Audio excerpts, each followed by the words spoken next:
this video we're going to be talking about tying different knots. Okay, so I'm going to show you, I think, let's see, a couple different knots. The Palomar Knot, the Loop Knot, the Uni Knot, and the Double Uni. Those are going to be the 4 knots I'm going to show you today. So first one is going to be the Palomar Knot, which I mainly use for my heavier braid for freshwater because the braid's so thin. The Palomar Knot holds very well to whatever bait you're using. So especially for frog fishing or flipping, or if you're just doing direct braid to a lure, I would do the Palomar Knot. So basically what you're going to do is you're going to hold 2 pieces of line about 5 inches, put the line through your bait, do an overhand knot like so, and I usually bring it down to the hook, to the eye of the hook, and just kind of have it snug, keeps it in place, and then you put your whole bait through that and pull it down like so, and there is your Palomar Knot. And of course just trim your tag end and you're set. That is a great knot for heavier fishing, braid. Even it works really good on lighter braid. If you're just doing like a direct, say you're using 20-pound test braid, if you want to do a Texas rig, you can do a Palomar Knot like that and it'll work very well. Next up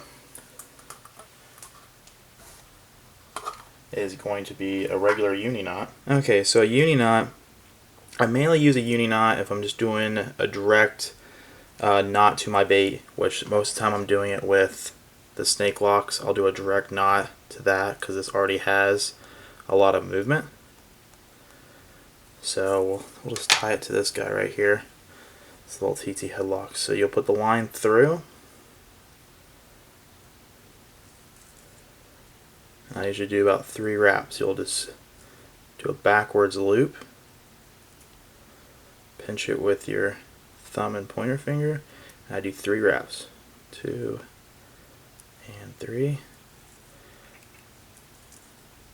I'll snug it down. And of course, usually you'll a little spit there on the knot so it does not melt itself, and there is your Uni Knot. And of course, you come in and trim that tag end, and you're set. Great, easy knot to tie. I won't usually tie that with braid because the braid will slip, but with fluorocarbon or mono, it's a great knot to tie. Moving up to a loop knot. Now with a loop knot, most of the time I'll tie a loop knot to this TT and this minnows. I'll tie a loop knot to my flare hawks and a heavier pound mono or fluorocarbon. And it's real simple. It's called the Canoeman's knot, or you can call it the Mickey Mouse knot.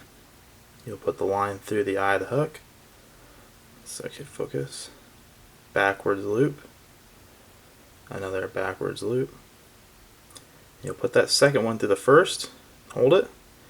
You'll take that tag end is going through that second loop that you put through the first. You just pull it down, and there's your knot.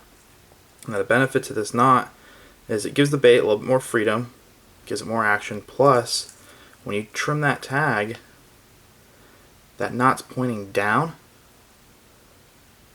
That knot's pointing down, so grass won't grab onto it as easily as, say, a knot that's going to be pointing sideways or up.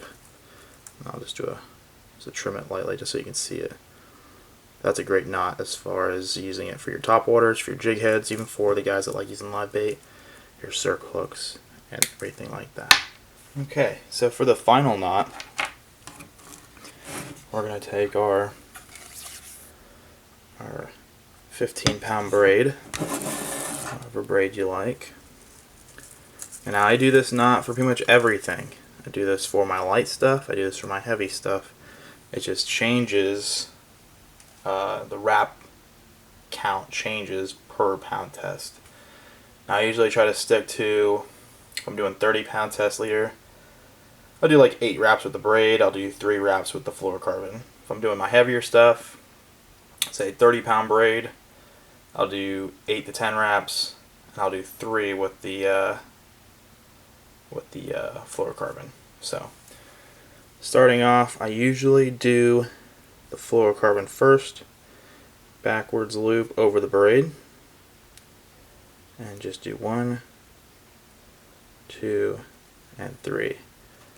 And I'll pull it down just slightly, snug it till it looks just like that, and then I'll turn it over, and I'll have about 4 inches of braid, 5 inches of braid, backwards loop, 1, 2, 3, 4, 5, 6, 7, 8, 9, 10. And then I'll pull that down. And you want to make sure that when you pull that down, that the braid, as you can see, is all even on that. You don't want it overlapping. And then I'll take this knot and I'll kind of push it away and then slide them down. And there's your knot. Whoops. There's your knot right there. Double uni, uni, whatever you want to call it. Great knot for tying line to line. I've never had a problem with it, and of course I always wet it before I do tighten it down so it doesn't melt itself.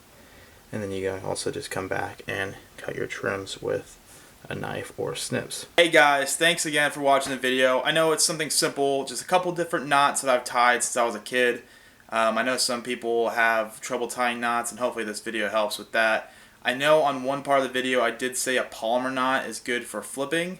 I know some guys like using it for flipping, but there's always been a debate between the Palomar knot and the Snell knot for flipping for bass. I don't do it a whole lot, but when I do, I'm usually just tying a Palomar. It's just what I've tied. So check out the Snell knot. I'm sure there's plenty of videos on that. Thank you guys so much for watching, subscribing, and please subscribe if you haven't already. Like the video, share it with your friends. I'm trying to get more content. It's mainly, my videos are going to be targeting, helping anglers. I know some people want like actual fishing videos. Who knows, maybe I'll do that in the future. But again, thank you for following what I'm doing and supporting me. Good luck, guys.